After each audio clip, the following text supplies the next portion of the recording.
Olá, queridos companheiros de jornada, amigos do meu coração, dando continuidade aos nossos vídeos do Sermão da Montanha. Você conhece o Sermão da Montanha? Estamos aqui então iniciando o nosso segundo vídeo, onde começamos com a primeira bem-aventurança, os pobres do espírito. Bem-aventurados os pobres de espírito. Bem-aventurados os pobres de espírito, porque deles é o reino dos céus. Disse Jesus, e está lá em Mateus, no capítulo 5, no versículo 3, iniciando assim o Sermão do Monte.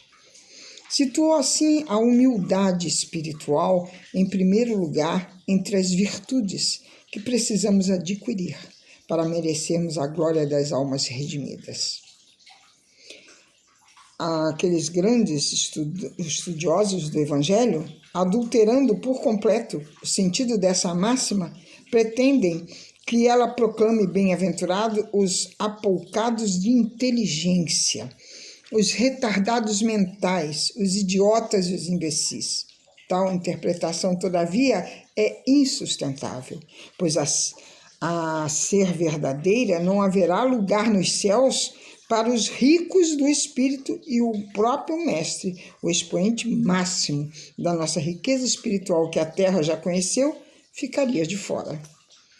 Por pobres de espíritos, na acepção das palavras, Jesus empregou dizendo: deve-se entender aqueles que, aspirando à perfeição e comparando com o ideal a ser atingido, o pequenino grau de adiantamento a que chegaram, reconheçam quanto ainda são carentes de espiritualidade.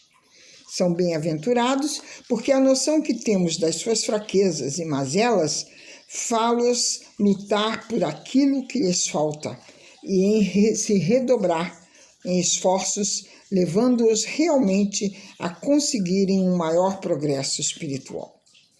Já aqueles que se acomodam a ínfimos padrões de moralidade ou se mostram satisfeitos com seu estado, considerando-se suficientemente bons, ao contrário dos primeiros, não se incluem entre os bem-aventurados porque, seja por ignorância, seja por orgulho, permanecem estacionados, quando a vida espiritual, assim como tudo na natureza, rege-se por um impulso constante da evolução, quer dizer, da frente para o alto.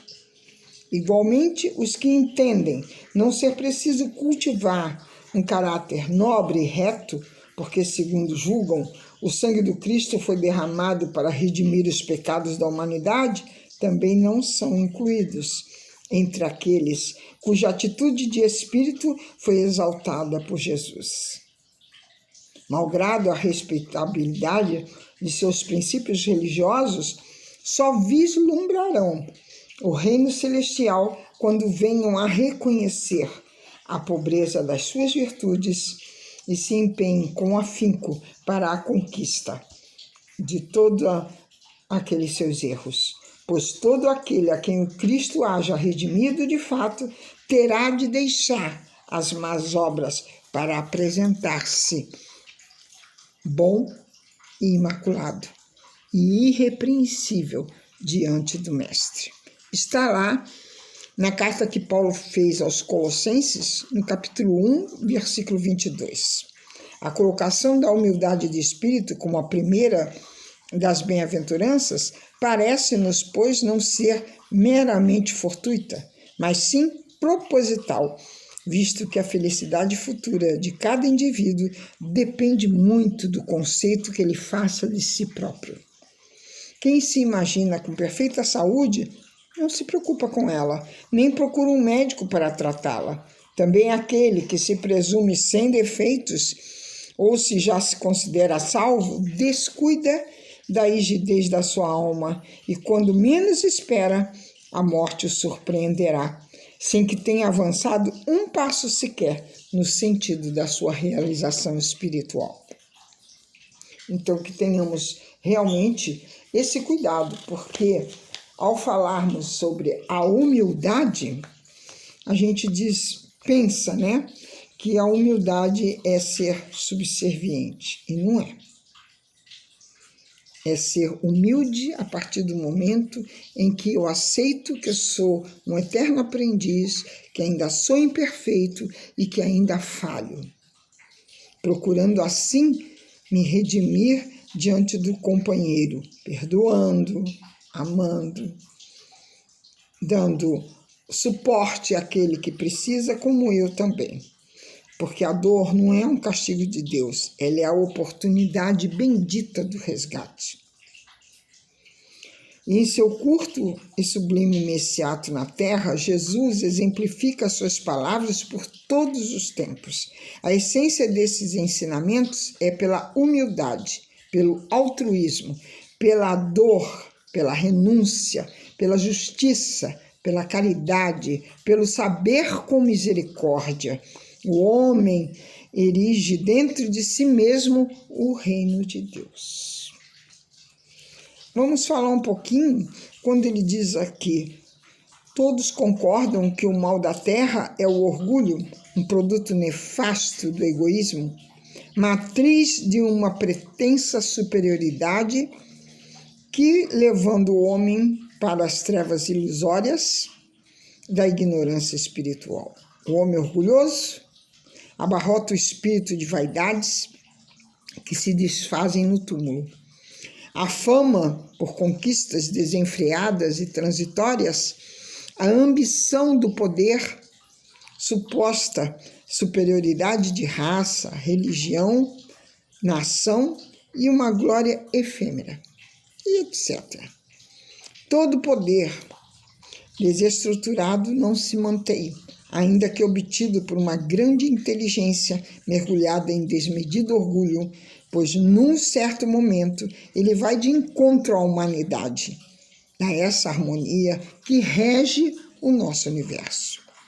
Quando então a alma se volta à simplicidade, revestindo-se da humildade, constrangida a despir o orgulho através da dor e do sofrimento que o próprio ser a si se destinou como uma alta exaltação.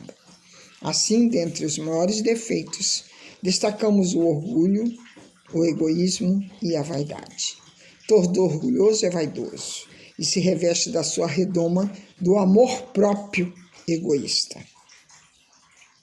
Melindra-se por qualquer coisa, não aceita críticas, acha-se senhor para criticar. Não reconhece seus erros, crê-se dono da verdade. É presunçoso, cuidando da imagem pretensa, ainda que prejudique o próximo. Esconde-se na ironia quando aceita debater. E a vaidade é a coroa do orgulhoso. Procura sempre evidenciar-se cultural ou socialmente, mesmo sem méritos. É intolerante ou falso indulgente. Acha-se sempre apto a cargos para os quais realmente não tem capacidade, mas que pode fazer evidenciar a sua personalidade. Nunca é culpado, ou então ele sempre é a vítima da sociedade. Em resumo, o orgulho faz o rebelde ilusionário perante a realidade da vida e a vaidade obscurece e invalida a sua possibilidade de raciocínio equilibrado. Vamos falar um pouquinho da característica da humildade. A humildade é uma virtude que soma sentimentos elevados. É modesta e é sóbria. Não existe um humilde, bruto, intolerante, grosseiro, mas sim a brandura, o perdão, a piedade, a indulgência, a solidariedade lhe são inerentes. Sabe sofrer, também sabe ser humilde. Toda pessoa humilde sempre se conhece com prudência, para não se julgar acima dos seus semelhantes e para saber pairar acima das circunstâncias. A humildade é uma simplicidade de coração, despojado das paixões em espírito e verdade. Também é companheira da caridade e, por essa razão, Jesus afirmou a bem-aventurança dos pobres de espírito. Os homens são iguais na balança da vida. Só as virtudes os distinguem aos olhos de Deus. Está lá dito por Kardec. Dentre os grandes, mas caros exemplos da humanidade, vamos nos lembrar do nosso querido e amado apóstolo Paulo de Tarso, doutor da lei, orgulhoso, mas honesto, que aceitou presto o chamamento do Senhor, sem abdicar dos seus conhecimentos, valorizou-os, colocando-os ao alcance da sua maioria sofrida, comprovando que a sabedoria e as grandes virtudes devem andar juntas para haver harmonia. Como cultivar essa humildade? Pela reflexão e análise dos nossos valores. Podemos erradicar esforçadamente o mal. Por que nos melindrarmos? Por que nos queixarmos? Por que nos rebelarmos? A resignação, sem indiferenças e boa vontade raciocinada, controlam os impulsos negativos, tornando-nos senhores dos nossos sentimentos, anulando a impulsividade grotesca que nos ocasiona os maiores arrependimentos. Terás sabedoria em não supores o que não sabes. São palavras do nosso querido Sócrates. Respeito à liberdade de pensamentos e convicções diferentes das nossas. Direitos e deveres equilibrados, disciplina e obediência racional aos compromissos assumidos. Paciência, tolerância, indulgência, assim como queremos para nós. Pobreza de espírito, ao dizer de Jesus, não é desmazelo, é simplicidade e sobriedade. Quem é o maior no reino dos céus? Está lá em Mateus, no capítulo 18, versículo 1, e em Lucas, no capítulo 9, versículo 46. Para muitas vezes, Jesus atestou que somente a humildade e a caridade são a chave para a paz do espírito, para o reino de Deus.